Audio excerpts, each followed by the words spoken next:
Dans la pittoresque ville de Bordeaux, où les rues pavées serpentaient entre les maisons colorées, la famille Dupont se réunissait dans l'imposant manoir familial. L'air était chargé de tension et d'anticipation, tandis que les frères Étienne et Thomas Dupont, ainsi que d'autres membres de la famille, attendaient la lecture du testament de leur défunt père, Monsieur Henri Dupont. Étienne, 40 ans, arpentait nerveusement le salon. Son costume de designer et son port élégant contrastaient avec la décoration rustique de la pièce. Ses yeux, vifs et calculateurs, se posaient occasionnellement sur son frère Thomas, qui restait assis dans un coin, vêtu d'une simple chemise en lin et d'un pantalon usé. Thomas, 35 ans, était l'image même de la sérénité. Sa peau foncée et ses traits afro-descendants le distinguaient clairement du reste de la famille Dupont. Adopté quand il était bébé, Thomas avait toujours été le fils différent, non seulement par son apparence, mais aussi par ses choix de vie. Alors qu'Étienne avait suivi les traces de son père dans le monde des affaires, Thomas avait opté pour une vie dédiée à l'enseignement et à l'art. L'avocat de la famille, Maître Leroy, entra dans la pièce avec une enveloppe scellée dans les mains. Le silence se fit encore plus profond lorsqu'il commença à lire le testament. Moi, Henri Dupont, en pleine possession de mes facultés mentales, déclare que ceci est mon dernier testament. Les mots de l'avocat résonnaient dans la pièce, tandis qu'il détaillait la distribution de la vaste fortune de M. Dupont. Comme prévu, la majeure partie de l'empire commercial, le groupe Dupont, revenait à Étienne. Des propriétés, des actions et des comptes bancaires étaient répartis entre plusieurs membres de la famille. Thomas écoutait attentivement. Son expression sereine et imperturbable. Il savait que son père avait toujours favorisé Étienne dans les affaires et ne s'attendait pas à recevoir une part significative de l'entreprise familiale. Cependant, lorsque Maître Leroy arriva à la partie qui le concernait, même lui ne put cacher sa surprise. « À mon fils Thomas, je laisse ma possession la plus précieuse, Étoile, la truie qui a été ma fidèle compagne ces dernières années. Avec Étoile, Thomas recevra la parcelle de terre où elle vit, située à la périphérie de la ville. » Un murmure d'étonnement et quelques rires étouffés emplirent la pièce. Étienne regarda son frère avec un mélange de pitié et d'amusement mal dissimulé. Thomas, quant à lui, resta silencieux, son esprit essayant de traiter ce qu'il venait d'entendre. Maître Leroy continua sa lecture, mais Thomas N. écoutait plus. Ses pensées étaient avec son père. Affaires. Où y avait-il quelque chose de plus ? Un message caché qu'il ne pouvait pas encore déchiffrer. Lorsque la lecture du testament fut terminée, la pièce se remplit de conversations à voix basse et de regards en coin vers Thomas. Étienne s'approcha de son frère, posant une main sur son épaule dans un geste qui se voulait réconfortant, mais que Thomas perçut comme condescendant. « Frère, » dit Étienne avec un sourire qui n'atteignait pas ses yeux, « il semble que papa avait un sens de l'humour assez particulier jusqu'à la fin. Ne t'inquiète pas, je suis sûr que nous pouvons te trouver une place dans l'entreprise si tu en as besoin. » Thomas se leva lentement, regardant son frère dans les yeux. « Merci, Étienne, mais je pense que je m'en sortirai. Après tout, je suis maintenant le fier propriétaire d'une truie et d'un bout de terrain. » Sur ces mots, Thomas quitta le manoir, laissant derrière lui les murmures et les regards de compassion. Alors qu'il marchait dans les rues escarpées de Bordeaux, son esprit tournait. Que ferait-il maintenant? Comment expliquerait-il cela à Marie, sa petite amie? Marie. La pensée d'elle lui apporta un sourire aux lèvres. Si quelqu'un pouvait l'aider à trouver un sens à tout cela, était-elle. Avec une détermination renouvelée, Thomas se dirigea vers la clinique vétérinaire où Marie travaillait. Peut-être qu'ensemble, ils pourraient découvrir le véritable sens derrière le dernier geste de M. Dupont. Pendant ce temps, dans le manoir Dupont, Étienne se servait un verre de whisky, savourant sa victoire. Il avait hérité du contrôle total du groupe Dupont, comme il en avait toujours rêvé. Cependant, une petite voix au fond de son esprit lui murmurait que peut-être, juste peut-être, son père avait eu un plan plus grand en tête. Un plan qu'il ne pouvait pas encore voir, mais qui pourrait tout changer. Ce que ni l'un ni l'autre des frères ne savaient, c'est que le testament de M. Henri Dupont N. était que le début d'une série d'événements qui mettraient à l'épreuve leurs relations, leurs valeurs et leur compréhension du véritable sens du succès et de la famille. Dans les rues de Bordeaux, La scène était prête pour une histoire de rivalité, de rédemption et de découverte qui changerait leur vie pour toujours. Le soleil se couchait sur Bordeaux lorsque Thomas arriva à la clinique vétérinaire où travaillait Marie. Le bâtiment aux murs blancs et aux tuiles rouges se détachait parmi les maisons colorées environnantes. Thomas entra, le tintement de la cloche de la porte annonçant son arrivée. Marie leva les yeux de ses papiers, son visage s'illuminant en voyant Thomas. Cependant, son sourire s'est évanoui rapidement en remarquant l'expression abattue de son petit ami. « Que s'est-il passé, mon amour ?» demanda Marie en s'approchant de lui. « Comment s'est passée la lecture du testament ?» Thomas soupira profondément avant de répondre. « Disons que mon père avait un sens de l'humour assez particulier. Il m'a laissé Étoile, sa truie de compagnie, et le terrain où elle vit. » Marie cligna des yeux. Surprise. « Une truie? Sérieusement ?»« Oui, sérieusement, » répondit Thomas, se laissant tomber sur une chaise proche. « Étienne a hérité de pratiquement tout l'empire du Pont. Et moi, eh bien, je suis maintenant propriétaire d'une truie et d'un bout de terrain. » Marie s'assit à côté de lui, prenant sa main dans les siennes. « Thomas, mon amour, je sais que cela semble être une blague cruelle, mais et s'il y avait quelque chose de plus derrière tout ça? Ton père a toujours été un homme sage. Peut-être y a-t-il un message caché que nous ne pouvons pas encore voir. » Thomas regarda Marie, trouvant du réconfort dans ses yeux pleins d'amour et de compréhension. « Tu as raison, Marie. Connaissant mon père, il doit y avoir quelque chose de plus. Mais que puis-je faire avec une truie et un terrain ?» Marie resta pensive un moment, puis ses yeux s'illuminèrent d'une idée. « Et si nous transformions ce terrain en quelque chose de plus? Tu as toujours parlé de vouloir faire quelque chose de significatif pour la communauté. Que dirais-tu si nous utilisions cette terre pour créer une ferme biologique ?» Thomas la regarda, intrigué. « Une ferme biologique ?»« Oui !» s'exclama Marie, son enthousiasme grandissant. « Pense-y, Thomas. Nous pourrions créer un espace durable, éduquer la communauté sur l'agriculture responsable, produire des aliments biologiques. Ce serait comme une nouvelle aube pour la région. » Les mots de Marie résonnèrent en Thomas. « Une nouvelle aube », répéta-t-il, et soudain, un sourire commença à se former sur son visage. « C'est ça, Marie, l'aube nouvelle. C'est comme ça que nous l'appellerons. » Dans les jours qui suivirent, Thomas et Marie se plongèrent dans la planification de leur nouveau projet. Ils visitèrent le terrain que M. Dupont avait laissé à Thomas, découvrant qu'il était plus grand et plus fertile qu'il ne l'avait imaginé. Étoile, la truie, les accueillit avec des grognements amicaux, devenant rapidement la mascotte officielle de l'Aube Nouvelle. Et Thomas utilisa ses talents artistiques pour concevoir un logo et du matériel promotionnel pour la ferme. Marie, de son côté, mit à profit ses connaissances vétérinaires pour planifier les soins aux animaux et la culture de plantes médicinales.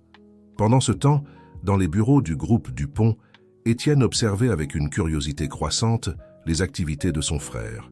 Il était attendu à ce que Thomas vienne lui demander un travail dans l'entreprise, mais au lieu de cela, il semblait être immergé dans une sorte de projet agricole. « Que manigance, Thomas !» murmura Étienne pour lui-même, regardant par la fenêtre de son luxueux bureau vers les collines où se trouvait le terrain de son frère.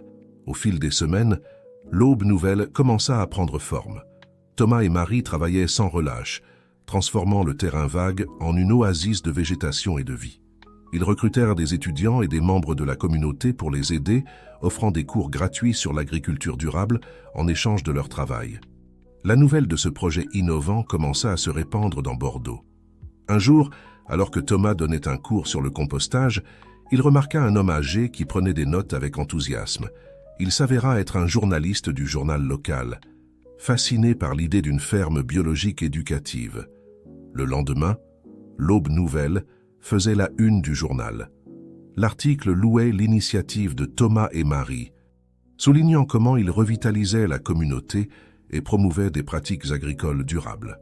Étienne lut l'article avec un mélange de surprise et d'agacement. Comment était-il possible que son frère, avec rien de plus qu'une truie et un bout de terrain, génère autant d'attention positive? Pour la première fois depuis la lecture du Testament, Étienne commença à se demander s'il n'avait pas sous-estimé l'héritage que son père avait laissé à Thomas. Pendant ce temps, à l'Aube Nouvelle, Thomas et Marie célébraient à leur premier mois d'activité. Entourés de végétation luxuriante, de produits frais et du son des rires des bénévoles, ils s'embrassèrent, fiers de ce qu'ils avaient accompli. « Tu sais, Marie, » dit Thomas, regardant le coucher de soleil sur leur ferme florissante, « je commence à comprendre pourquoi mon père m'a laissé cela. Il ne s'agissait pas seulement de étoiles ou du terrain. Il s'agissait de l'opportunité de créer quelque chose de significatif, quelque chose qui pourrait faire la différence. » Marie sourit, appuyant sa tête sur l'épaule de Thomas. « Ton père a toujours su que tu avais un grand cœur, Thomas. Était peut-être sa façon de t'aider à trouver ton véritable but. » Alors que le soleil se couchait sur Bordeaux, baignant l'aube nouvelle dans une lumière dorée, Thomas et Marie ne pouvaient imaginer les défis et les surprises qui les attendaient. L'héritage de M. Dupont commençait à peine à se révéler, et avec lui, une série d'événements qui mettraient à épreuve non seulement leur détermination, mais aussi les liens familiaux qui unissaient les frères Dupont. Le succès initial de l'Aube Nouvelle apporta avec lui de nouveaux défis et responsabilités. Thomas et Marie se trouvèrent de plus en plus occupés, partageant leur temps entre la gestion de la ferme, l'éducation des bénévoles et la planification des futures expansions. Un après-midi, alors que Marie organisait l'entrepôt de fournitures, elle découvrit une vieille boîte en carton cachée derrière des outils. Intriguée, elle l'ouvrit et trouva plusieurs cahiers usés par le temps. « Thomas » appela Marie, feuilletant les pages jaunies. « Je pense que tu devrais voir ça. » Thomas laissa de côté les plans qu'il était en train d'examiner et s'approcha de sa petite amie.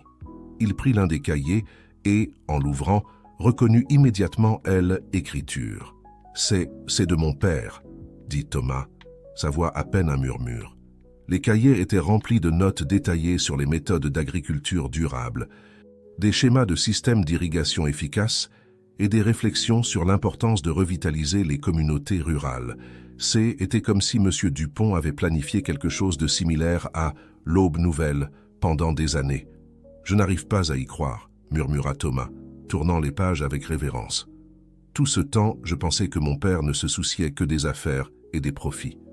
Mais ceci montre un côté de lui que je n'ai jamais connu. » Marie serra Thomas dans ses bras, consciente de l'émotion qui le submergeait. « Ton père était un homme visionnaire, Thomas. Il semble qu'il ait toujours su le potentiel que tu avais pour faire quelque chose de grand. » Pendant ce temps, dans les bureaux du groupe Dupont, Étienne faisait face à ses propres défis. Le conseil d'administration faisait pression pour mettre en œuvre des mesures plus agressives afin d'augmenter les bénéfices, y compris des réductions de personnel et des pratiques moins durables. Étienne, assis en bout de table de la salle de réunion, écoutait les propositions avec un sentiment croissant de malaise. Ses yeux se posèrent sur une vieille photographie de son père accrochée au mur, et pendant un moment, il se demanda ce qu'aurait fait M. Dupont à sa place. « Messieurs, » dit finalement Étienne, interrompant la présentation, « j'apprécie vos suggestions, mais je pense que nous devons adopter une approche différente. L'héritage de mon père ne concerne pas seulement les profits, mais la construction de quelque chose de durable et bénéfique pour la communauté. » Les membres du conseil échangèrent des regards surpris. Ce n'était pas l'Étienne qu'ils connaissaient. L'homme d'affaires impitoyable, qui mettait toujours les chiffres au-dessus de tout. Pendant ce temps, de retour à l'Aube Nouvelle, Thomas et Marie passèrent la nuit à lire les cahiers de M. Dupont, découvrant une richesse de connaissances et une vision qui allait bien au-delà de ce qu'ils avaient imaginé.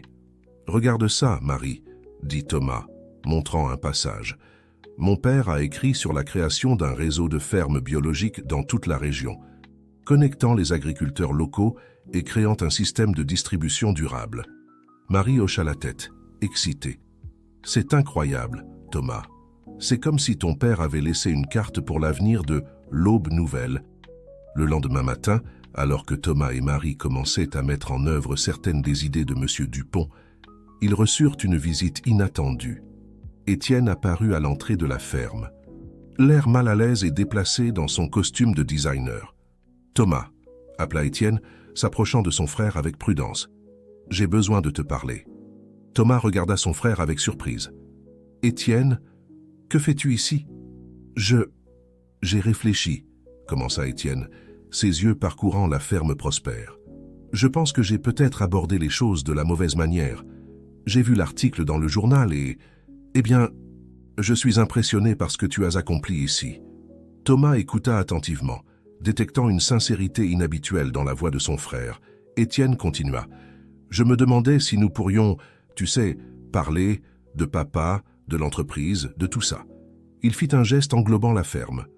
Avant que Thomas ne puisse répondre, Marie s'approcha, tenant l'un des cahiers de M. Dupont. « Et Thomas, je pense que tu devrais montrer ça à Étienne. » Thomas hésita un moment, puis acquiesça. « Étienne, il y a quelque chose que je pense que tu devrais voir. » Alors que les frères Dupont s'asseyaient à l'ombre d'un arbre, avec les cahiers de leur père entre eux, une nouvelle compréhension commença à se former. Les mots de M. Dupont, écrits des années auparavant, commençaient à tisser un pont entre les mondes apparemment opposés des frères. Ce qu'aucun d'eux ne savait, c'est que ce moment de connexion serait bientôt mis à l'épreuve par des forces externes et internes. La révélation des plans de M. Dupont-N était que le début d'une série d'événements qui mettraient à l'épreuve leur unité nouvellement découverte et menaceraient de défaire tout ce que Thomas et Marie avaient construit. Alors que le soleil se couchait sur l'aube nouvelle, projetant de longues ombres sur les frères Dupont, l'avenir se profilait incertain mais plein de possibilités. Le véritable test de leur force et la véritable portée de la vision de M. Dupont étaient sur le point de se révéler. Les jours qui suivirent la visite d'Étienne furent un tourbillon d'activités à l'aube nouvelle. Thomas et Marie, inspirés par les cahiers de M. Dupont, travaillaient sans relâche pour mettre en œuvre ces idées visionnaires. La ferme s'agrandissait, incorporant de nouvelles cultures et des techniques innovantes d'agriculture durable. Étienne, de son côté, luttait intérieurement. Les conversations avec Thomas et la lecture des cahiers de son père avaient semé le doute sur la direction que prenait le groupe Dupont.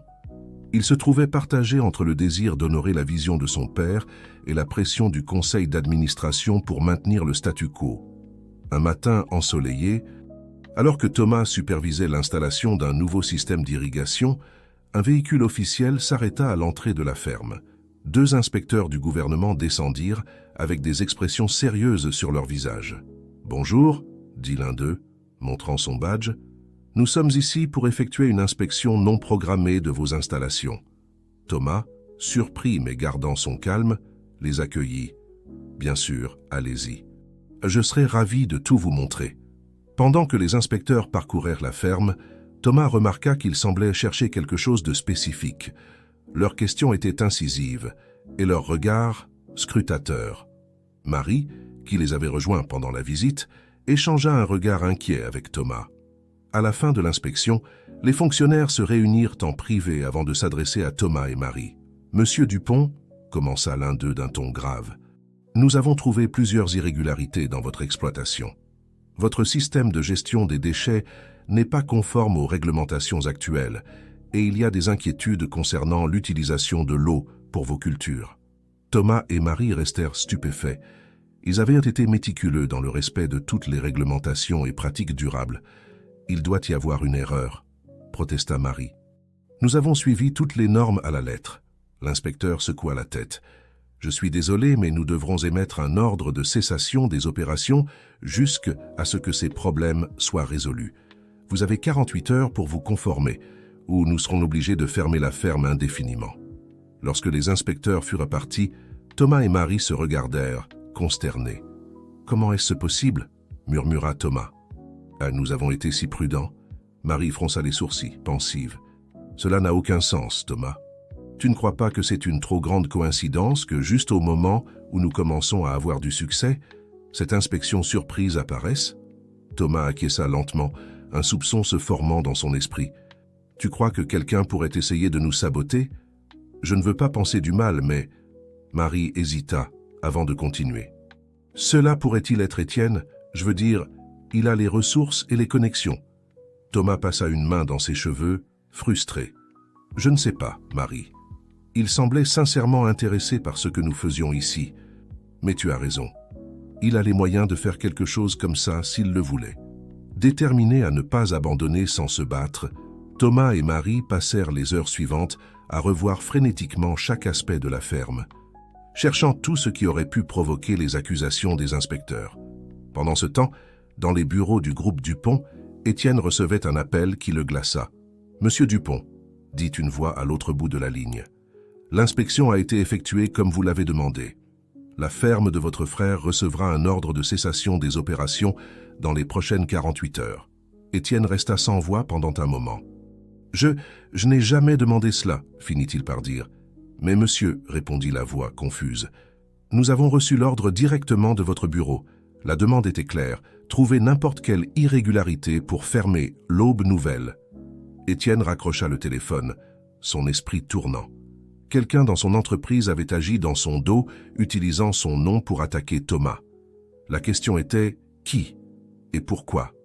Alors que le soleil se couchait sur Bordeaux, projetant de longues ombres sur l'Aube Nouvelle et les bureaux du groupe Dupont, les frères Dupont faisaient face à une crise qui mettrait à l'épreuve non seulement leurs relations fraîchement réparées, mais aussi leurs valeurs et leur engagement envers l'héritage de leur père.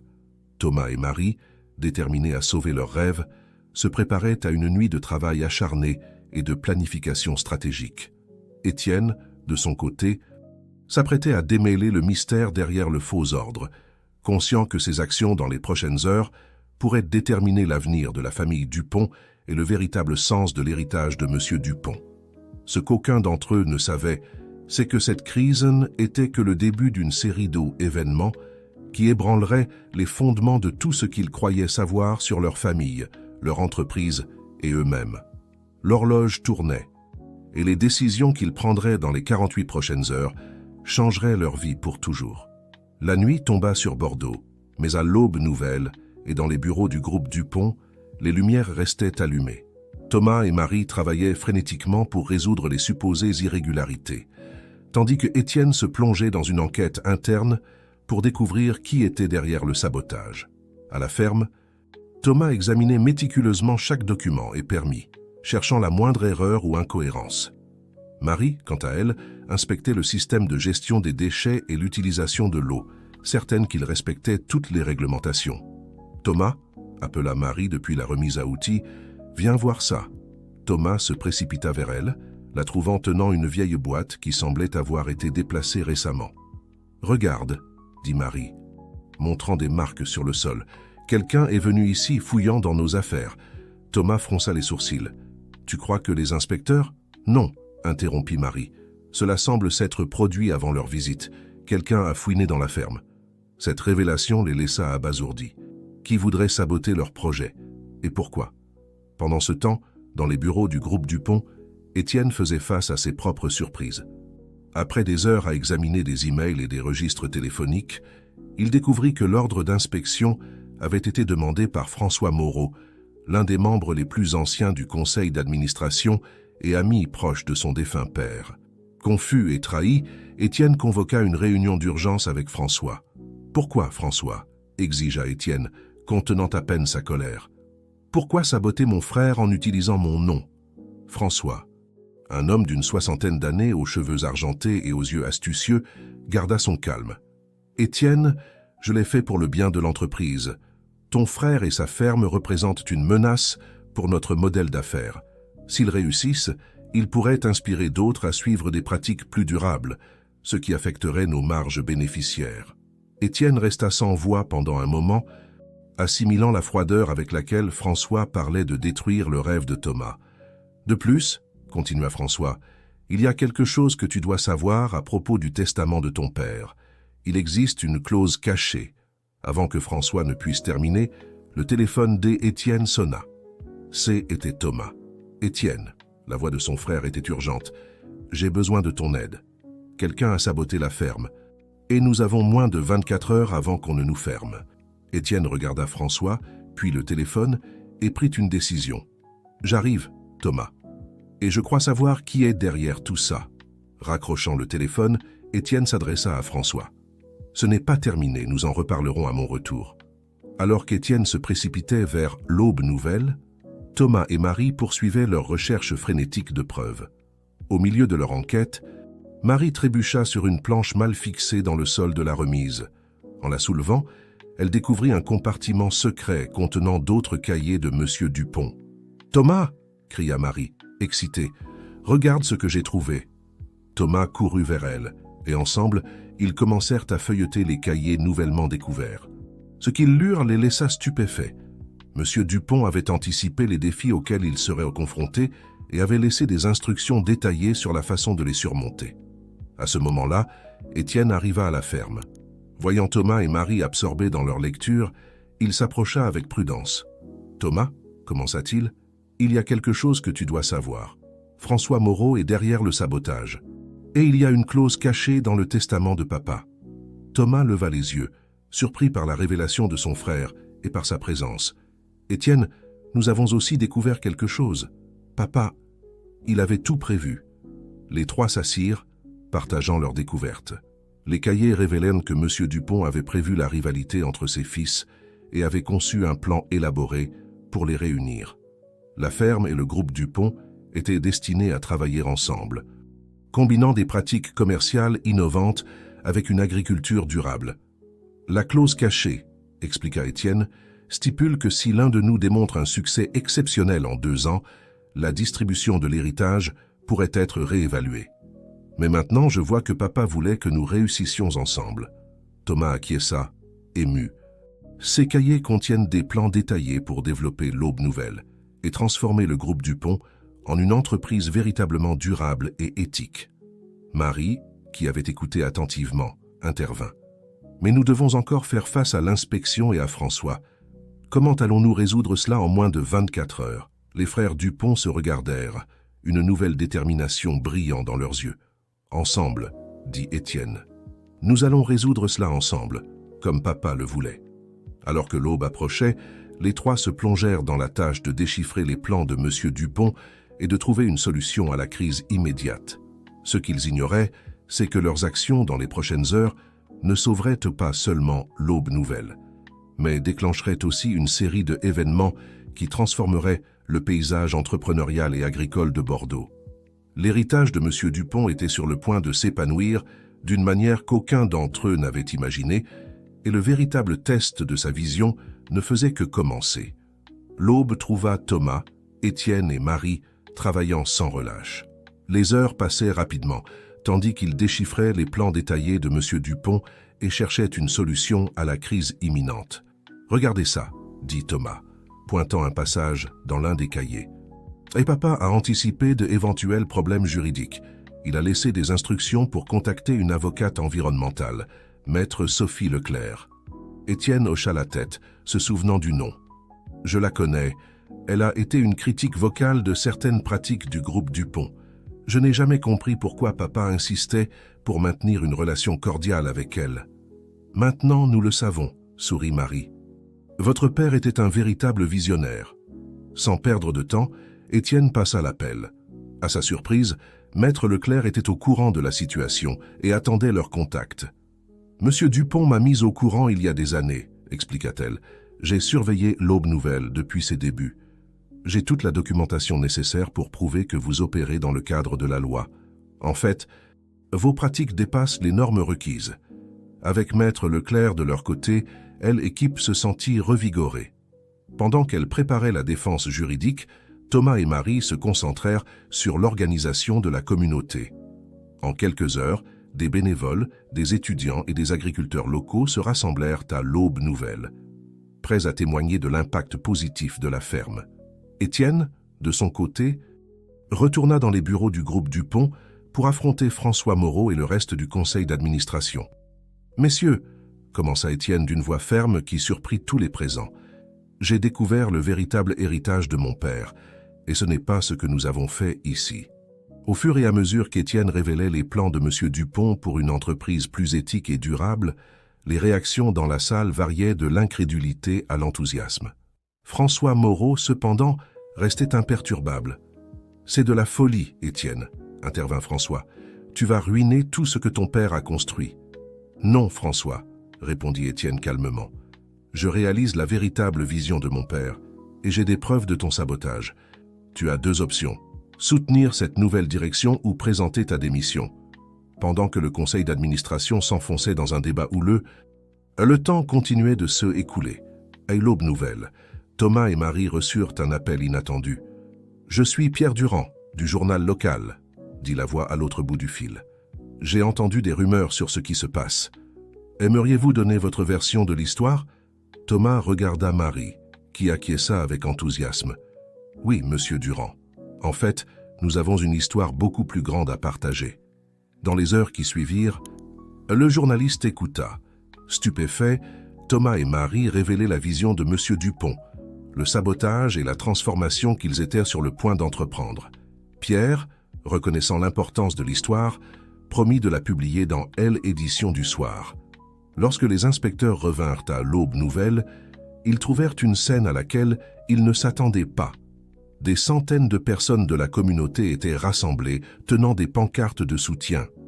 Maître Leclerc était là avec une montagne de documents juridiques, et une équipe de journalistes diffusait en direct. « Messieurs, dit Thomas, s'adressant aux inspecteurs, je crois qu'il y a eu un malentendu lors de votre précédente visite.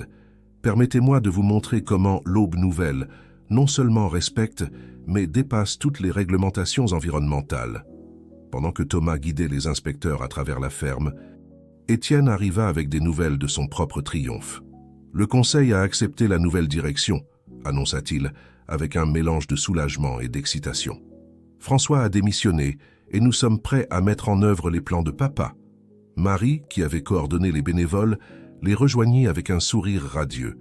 Le journal vient de publier l'histoire en ligne. Elle devient virale. Les gens sont fascinés par la vision de monsieur Dupont et la façon dont vous deux travaillez ensemble pour la réaliser. Alors que le soleil commençait à se coucher, les inspecteurs conclurent leur révision. Le chef de L-Équipe s'approcha de Thomas, Étienne et Marie avec une expression sérieuse. Après un examen approfondi, commença-t-il, et tous retinrent leur souffle, « Je dois dire que nous sommes impressionnés. L'Aube Nouvelle non seulement respecte toutes les réglementations, mais établit une nouvelle norme pour l'agriculture durable. Vous avez le feu vert pour continuer vos opérations. » La foule éclata en acclamations. Thomas et Étienne s'embrassèrent, des années de rivalité se dissolvant dans un moment de triomphe partagé. Marie se joignit à l'étreinte, des larmes de joie dans les yeux, alors que la célébration continuait autour d'eux. Les frères Dupont et Marie regardèrent vers l'horizon, où le soleil couchant baignait les champs de l'Aube Nouvelle dans une lumière dorée. Ils savaient que ce N était que le début. Le véritable défi et la véritable aventure ne faisaient que commencer. Ce qu'ils ne savaient pas, c'est que leur histoire était sur le point d'inspirer un mouvement qui s'étendrait bien au-delà des frontières de Bordeaux, défiant les pratiques commerciales traditionnelles et redéfinissant le sens du succès dans le monde des affaires et de l'agriculture. Les jours qui suivirent la victoire de l'Aube Nouvelle furent un tourbillon d'activités. L'histoire des frères Dupont et de leur projet innovant d'agriculture durable se répandit comme une traînée de poudre dans toute la région, captant l'attention des médias nationaux et internationaux. Thomas et Étienne, ainsi que Marie, se retrouvèrent au centre d'un mouvement grandissant. Des agriculteurs, des entrepreneurs et des militants écologistes de toute la France commencèrent à affluer vers Bordeaux, désireux d'en apprendre davantage sur le modèle d'entreprise qui combinait le succès commercial avec la responsabilité environnementale et sociale.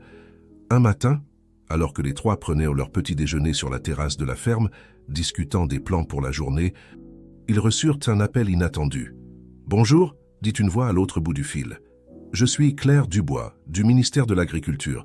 Nous aimerions programmer une visite à l'Aube Nouvelle. Le gouvernement est très intéressé par votre modèle d'entreprise. » Cette nouvelle les remplit d'excitation et de nervosité. C'était une opportunité de porter leur vision à un niveau complètement nouveau. Pendant qu'ils se préparaient pour la visite gouvernementale, Étienne travaillait sans relâche à la transformation du groupe Dupont. Il mettait en place de nouvelles politiques de durabilité, restructurait les départements et établissait des partenariats avec des fournisseurs locaux et éthiques. « Je n'aurais jamais pensé dire ça », commenta Étienne à Thomas lors d'une de leurs fréquentes réunions. « Mais je suis plus excité par cette nouvelle approche que par tout ce que nous avons fait auparavant dans l'entreprise. » Thomas sourit, reconnaissant le changement chez son frère. « Papa serait fier, Étienne. Nous réalisons son rêve, même au-delà de ce qu'il aurait pu imaginer. » Le jour de la visite officielle arriva. Claire Dubois et son équipe parcoururent l'Aube Nouvelle, émerveillés par l'intégration de technologies de pointe avec des pratiques agricoles traditionnelles et durables. Marie les guida à travers les cultures, expliquant comment ils avaient réussi à augmenter la productivité tout en réduisant l'impact environnemental. « C'est vraiment impressionnant », commenta Claire. Mais comment cela s'intègre-t-il avec le groupe Dupont? N'y a-t-il pas un conflit d'intérêts? C'est alors qu'Étienne intervint, expliquant la transformation qu'il menait au sein de l'entreprise familiale. Le groupe Dupont est en train de devenir un conglomérat d'entreprises durables, expliqua-t-il.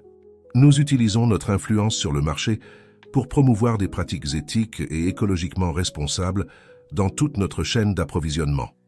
La visite se termina par une réunion au cours de laquelle Claire présenta une proposition qui laissa tout le monde bouche bée. Le gouvernement est intéressé par la mise en place d'un programme pilote, annonça-t-elle. Nous voulons reproduire le modèle de l'Aube Nouvelle dans d'autres régions du pays. Seriez-vous disposés à être les principaux conseillers de ce projet? Thomas, Étienne et Marie se regardèrent, submergés par l'ampleur de l'opportunité. Bien sûr, répondit Thomas, après un moment. Mais à une condition. Nous voulons que ce programme bénéficie directement aux communautés locales, pas seulement aux grandes entreprises. Claire sourit. C'est exactement ce que nous avions à l'esprit. Nous voulons que ce soit un modèle de développement communautaire durable. Dans les mois qui suivirent, l'Aube Nouvelle devint un centre d'innovation et d'éducation. Des agriculteurs de tout le pays venaient apprendre les techniques que Thomas et Marie avaient perfectionnées. Le groupe Dupont, sous la direction d'Étienne, se transforma en un exemple de la façon dont les grandes entreprises pouvaient adopter des pratiques durables sans sacrifier le succès financier. Le programme gouvernemental commença à porter ses fruits. De petites fermes dans toute la France commencèrent à adopter le modèle de l'Aube Nouvelle, revitalisant les économies locales et promouvant l'agriculture durable. Un après-midi, alors qu'ils observaient un groupe d'étudiants universitaires venus faire un stage à la ferme, Marie prit les mains de Thomas et Étienne. « Vous savez, je pense que nous avons créé quelque chose de vraiment spécial ici, » dit-elle, les yeux brillants d'émotion. « Quelque chose qui va au-delà de nous-mêmes. » Thomas acquiesça, regardant les champs florissants qui étendèrent devant eux. « C'est vrai, nous avons honoré l'héritage de papa, mais nous avons aussi créé notre propre chemin. » Étienne, avec un sourire pensif, ajouta « Et le meilleur, c'est que ce n'est que le début. Imaginez ce que nous pourrons accomplir dans les années à venir. » Alors que le soleil se couchait sur l'Aube Nouvelle, baignant les champs dans une lumière dorée, les trois restèrent silencieux, contemplant l'avenir qu'ils avaient contribué à créer. Un avenir où les affaires, l'agriculture et la communauté travaillaient en harmonie pour un bien plus grand. Ce qu'ils ne savaient pas, c'est que leur histoire était sur le point de prendre un tournant inattendu. Un tournant qui mettrait à l'épreuve tout ce qu'ils avaient construit et les amènerait à affronter leurs plus grands défis jusqu'à présent. L'héritage de M. Dupont avait encore des secrets à révéler, et la véritable portée de sa vision était sur le point de se manifester d'une manière que personne n'aurait pu anticiper. Le succès de l'Aube Nouvelle et la transformation du groupe Dupont avaient attiré l'attention internationale. Un an après la visite gouvernementale, Thomas, Étienne et Marie se trouvaient à une conférence des Nations Unies sur le développement durable à New York, partageant leur expérience avec des dirigeants mondiaux et des experts en durabilité. La présentation des frères Dupont fut accueillie par une ovation debout. Leur modèle d'entreprise, qui combinait des pratiques agricoles traditionnelles avec des technologies de pointe et une responsabilité sociale, était acclamé comme une voie possible pour relever les défis mondiaux de la sécurité alimentaire et du changement climatique. À la fin de la conférence, ils furent approchés par Amina Khalil, une influente femme d'affaires et philanthrope égyptienne. « Votre travail est vraiment inspirant, » leur dit Amina. « Je me demande si vous seriez intéressé par un nouveau défi. Je dirige un projet pour revitaliser l'agriculture dans le delta du Nil, et je pense que votre expérience pourrait être inestimable. » La proposition d'Amina était ambitieuse. Adapter le modèle de l'Aube Nouvelle à la réalité égyptienne, en travaillant avec des agriculteurs locaux pour mettre en œuvre des pratiques durables et améliorer la productivité dans l'une des plus anciennes régions agricoles du monde. Thomas, Étienne et Marie se regardèrent, un mélange d'excitation et d'appréhension sur leurs visages. Ce projet représentait une opportunité de porter leur vision à une échelle mondiale, mais cela signifiait aussi éloigner de Bordeaux et faire face à des défis complètement nouveaux. « Nous devons en discuter, » répondit Thomas. « C'est une proposition excitante, mais nous devons considérer comment cela affecterait nos opérations actuelles. » De retour en France, les trois passèrent des jours à débattre de la proposition. L'idée d'étendre leur impact au niveau international était tentante, mais ils s'inquiétaient aussi de maintenir l'intégrité de ce qu'ils avaient construit chez eux. C'est au cours de l'une de ces discussions que Marie eut une épiphanie. « Et si nous n'avions pas à choisir ?» proposa-t-elle. « Et si nous utilisions cela comme une opportunité pour créer un réseau mondial de fermes durables ?» L'idée enflamma l'imagination de tous. Ils visualisèrent un réseau d'aubes nouvelles dans différentes parties du monde, chacune adaptée aux conditions et cultures locales, mais toutes unies par les mêmes principes de durabilité et de responsabilité sociale. Avec un enthousiasme renouvelé, ils acceptèrent la proposition d'Amina. Les mois suivants furent un tourbillon d'activités. Thomas et Marie voyagèrent fréquemment en Égypte, travaillant avec des agriculteurs locaux et des experts pour adapter leurs techniques au climat et au sol du delta du Nil. Étienne, quant à lui, se concentra sur la création d'une structure organisationnelle qui pourrait soutenir cette expansion internationale. Le projet égyptien fit face à de nombreux défis, les différences culturelles, les réglementations complexes et les conditions environnementales uniques du delta du Nil mirent à épreuve l'adaptabilité du modèle de l'aube nouvelle. Il y eut des moments de frustration et de doute, mais la persévérance de équipe et le soutien de la communauté locale finirent par porter leurs fruits. 6 mois après le début du projet, les premiers résultats commencèrent à se manifester. Les cultures dans les fermes pilotes prospéraient, utilisant moins d'eau et produisant des rendements plus élevés que les méthodes traditionnelles. Les agriculteurs locaux, initialement sceptiques, étaient maintenant les défenseurs les plus enthousiastes de la nouvelle approche. Le succès en Égypte attira encore plus l'attention internationale. Bientôt, des demandes de collaboration commencèrent à arriver de différentes parties du monde, des terres arides du Kenya aux rizières du Vietnam. Un soir, alors qu'ils dînaient sur la terrasse de l'Aube Nouvelle originale à Bordeaux, Thomas, Étienne et Marie réfléchirent à quel point ils étaient allés loin. C'est incroyable de penser que tout cela a commencé avec une truie et un bout de terrain, commenta Thomas, regardant les champs qui s'étendaient devant eux. Étienne acquiesça, un sourire sur son visage. Papa disait toujours que le vrai succès se mesure à l'impact positif que l'on a sur le monde. Je pense que je comprends enfin ce qu'il voulait dire. Marie, qui avait été inhabituellement silencieuse, prit soudain la parole. « Les gars, il y a quelque chose que je dois vous dire, » dit-elle, sa voix mêlée de nervosité et d'excitation. « Je suis enceinte. » La nouvelle les prit par surprise, remplissant l'air de joie et d'un nouveau sentiment de but. À ce moment-là, alors qu'ils célébrèrent la future addition à leur famille, ils réalisèrent que leur travail était maintenant plus important que jamais. Ils construisaient un héritage non seulement pour eux-mêmes, mais pour les générations futures. Cependant, ce qu'ils ne savaient pas, c'est que leur succès croissant et leur expansion internationale étaient sur le point d'attirer l'attention de puissants intérêts qui voyaient leur modèle comme une menace. Une tempête se formait à l'horizon. Une tempête qui mettrait à l'épreuve non seulement leur entreprise, mais aussi leurs relations et les valeurs fondamentales sur lesquelles ils avaient tout construit. Le véritable défi ne faisait que commencer et l'héritage de M. Dupont était sur le point de faire face à son test le plus difficile jusqu'à présent. Le succès international de l'Aube Nouvelle et l'expansion du groupe Dupont avaient propulsé la famille vers de nouveaux sommets, mais les avaient également mis dans le collimateur de puissants intérêts corporatifs. Alors que Thomas, Étienne et Marie se préparaient à accueillir le nouveau membre de la famille, une série d'événements commença à se développer, menaçant tout ce qu'ils avaient construit. Tout commença par une série d'articles négatifs dans la presse internationale. Les reportages remettaient en question l'efficacité du modèle de l'Aube Nouvelle et suggéraient que leurs pratiques n'étaient pas aussi durables qu'ils le prétendaient. Bien que les accusations fussent infondées, elles commencèrent à semer le doute chez certains de leurs partenaires et clients. Étienne, maintenant expert en gestion de l'image d'entreprise, travailla sans relâche pour contrer la mauvaise presse. Cependant, il devint bientôt évident que étaient plus que quelques articles mal intentionnés. Quelqu'un orchestrait une campagne coordonnée contre eux.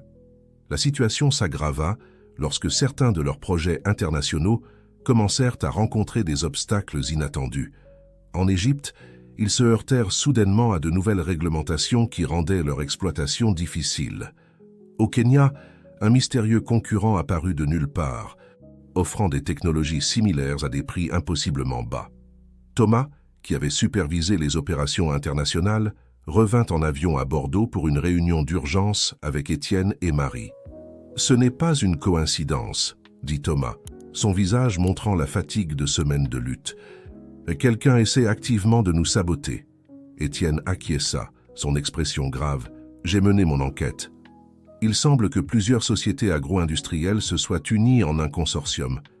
Elles voient notre modèle comme une menace pour leurs profits à long terme. » Marie, qui avait écouté en silence, sa main reposant de manière protectrice sur son ventre de plus en plus arrondi, prit la parole. « Que pouvons-nous faire? Nous ne pouvons pas les laisser détruire tout ce pourquoi nous avons travaillé. » C'est alors qu'ils reçurent un appel inattendu. C était Pierre Durand, le journaliste qui avait couvert leur histoire depuis le début. « J'ai des informations qui pourraient vous intéresser, » dit Pierre. « J'ai enquêté sur ce consortium. Ils ont fait pression sur des politiciens et manipulé les marchés pour discréditer les pratiques agricoles durables. Mais j'ai découvert quelque chose de plus important. Je pense qu'ils essaient de breveter certaines des techniques que vous avez développées. » La nouvelle les laissa stupéfaits.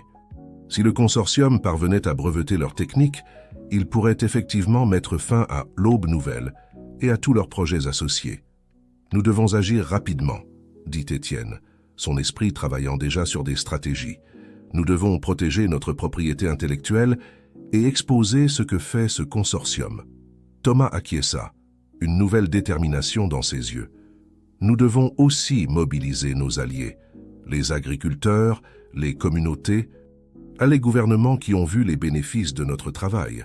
Nous ne sommes pas seuls dans cette bataille. » Marie, toujours la voix de la raison et de la compassion, ajouta « Et nous ne devons pas oublier pourquoi nous avons commencé tout cela. Il ne s'agit pas seulement de nous ou de notre entreprise. Il s'agit de créer un avenir meilleur, plus durable pour tous. » Les jours suivants furent un tourbillon d'activités. Étienne travailla avec une équipe d'avocats pour protéger leurs brevets et préparer une contre-attaque juridique contre le consortium. Thomas voyagea dans le monde entier, rencontrant des partenaires et des gouvernements, assurant leur soutien et réaffirmant leurs engagements.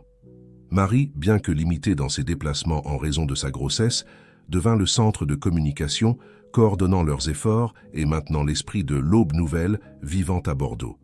Alors que la bataille juridique et médiatique s'intensifiait, des alliés inattendus commencèrent à émerger. Des agriculteurs du monde entier, dont la vie avait été transformée par les pratiques de l'Aube Nouvelle, commencèrent à partager leurs histoires. Des scientifiques et des experts en durabilité prirent la parole pour défendre leur modèle. Le tournant survint lorsque Pierre Durand publia une série d'articles exposant les pratiques peu éthiques du consortium. L'opinion publique bascula décisivement en faveur des frères Dupont et de leur vision d'une agriculture durable et éthique. Au milieu de cette tempête, Marie entra en travail. Thomas et Étienne se précipitèrent à l'hôpital, mettant temporairement de côté la bataille qu'ils menaient. Pendant qu'ils attendaient des nouvelles, les frères réfléchirent à tout ce qu'ils avaient traversé. « Tu sais, malgré tout, je ne changerai rien, » dit Thomas, sa voix pleine d'émotion. « Ce que nous avons construit, ce pourquoi nous nous battons pour protéger, c'est plus grand que nous. » Étienne acquiesça, posant une main sur l'épaule de son frère. Papa serait fier, pas seulement de ce que nous avons accompli, mais de la façon dont nous sommes restés unis face à l'adversité. À ce moment-là, une infirmière sortit pour les informer que Marie avait donné naissance à une petite fille en bonne santé. Alors qu'ils tenaient la nouveau-née, Thomas et Étienne ressentirent un sentiment renouvelé de but. Cette petite vie représentait l'avenir pour lequel ils se battaient. Mais même dans ce moment de joie, ils savaient que la bataille était loin d'être terminée. Le consortium, bien qu'affaibli par les révélations, était encore puissant. Et il y avait des signes qu'il préparait une dernière tentative désespérée pour détruire tout ce que l'Aube Nouvelle représentait. Ce que les frères Dupont ne savaient pas, c'est que l'issue de cette lutte ne déterminerait pas seulement l'avenir de leur entreprise familiale, mais aurait également des ramifications qui étendraient bien au-delà des champs de Bordeaux, affectant l'avenir de l'agriculture mondiale et le mouvement de durabilité dans le monde entier. Le chapitre final de leur histoire était sur le point d'être écrit. et les décisions qu'ils prendraient dans les jours à venir définiraient non seulement leur héritage, mais aussi l'avenir de l'agriculture durable sur toute la planète.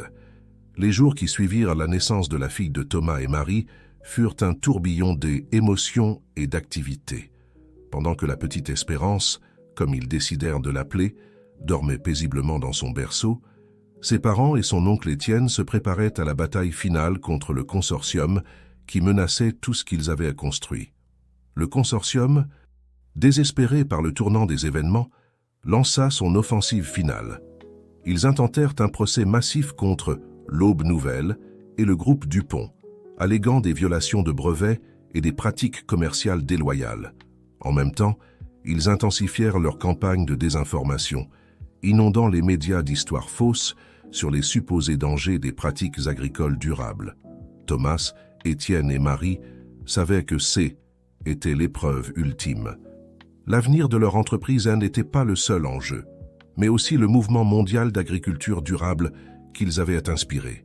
« Nous ne pouvons pas gagner cela seuls », dit Thomas lors d'une réunion stratégique. « Nous devons montrer au monde que c'est plus grand que nous. » Étienne acquiesça, une idée se formant dans son esprit. « Et si nous convoquions un sommet mondial, nous invitons des agriculteurs, des scientifiques, des leaders communautaires et des entrepreneurs du monde entier qui ont fait partie de notre réseau. » Marie, berçant doucement Espérance, ajouta « Nous pourrions le diffuser en direct, permettre au monde de voir de première main l'impact réel de ce que nous avons fait. » L'idée prit rapidement vie. En quelques jours, Bordeaux devint le centre de l'attention mondiale. Des agriculteurs d'Égypte, du Kenya, du Vietnam et de dizaines d'autres pays arrivèrent pour partager leurs histoires. Des scientifiques présentèrent des données soutenant l'efficacité et la durabilité du modèle de l'Aube Nouvelle. Des leaders communautaires parlèrent de la façon dont ces pratiques avaient revitalisé leurs économies locales. L'événement culminant fut une visite en direct de l'Aube Nouvelle originale. Thomas, avec Espérance dans ses bras, guida les caméras à travers les champs florissants, expliquant chaque innovation et pratique durable. Marie partagea des histoires sur la façon dont la ferme avait transformé la vie des travailleurs locaux et de leurs familles. Étienne présenta des données montrant comment le groupe Dupont avait réalisé une croissance économique significative tout en réduisant son empreinte environnementale. La diffusion devint virale. Des millions de personnes dans le monde entier se connectèrent pour voir la vérité derrière l'Aube Nouvelle. Les réseaux sociaux furent inondés de messages de soutien et de témoignages de personnes dont la vie avait été touchée par le travail des frères Dupont. L'impact fut immédiat et écrasant. L'opinion publique bascula décisivement contre le consortium. Les gouvernements et les organisations internationales commencèrent à faire pression pour une enquête sur les pratiques du consortium. Au milieu de ce tourbillon médiatique, arriva la nouvelle qui allait tout changer. Le juge chargé de l'affaire contre l'Aube Nouvelle rejeta la plainte du consortium, citant un manque de fondement et des preuves de mauvaise foi. De plus, il ordonna une enquête sur les pratiques anticoncurrentielles du consortium. La victoire était douce, mais pour les frères Dupont et Marie, ce n'était que le début. Ils savaient que leur véritable travail ne faisait que commencer. Dans les mois et les années qui suivirent, l'Aube Nouvelle devint bien plus qu'une entreprise. Elle se transforma en un mouvement global. Le modèle fut répliqué dans des dizaines de pays, s'adaptant aux conditions locales, mais maintenant toujours les principes fondamentaux de durabilité et de responsabilité sociale. Le groupe Dupont, sous la direction d'Étienne, devint un exemple de la façon dont les grandes entreprises pouvaient être une force de changement positif dans le monde. Ils mirent en place des programmes de mentorat pour aider d'autres entreprises à adopter des pratiques plus durables. Thomas et Marie continuèrent d'innover à l'Aube Nouvelle, cherchant toujours de nouvelles façons d'améliorer leurs pratiques et d'étendre leur impact. Espérance grandit entourée de champs verdoyants et de l'amour d'une communauté unie, symbole vivant de l'avenir pour lequel ses parents étaient battus.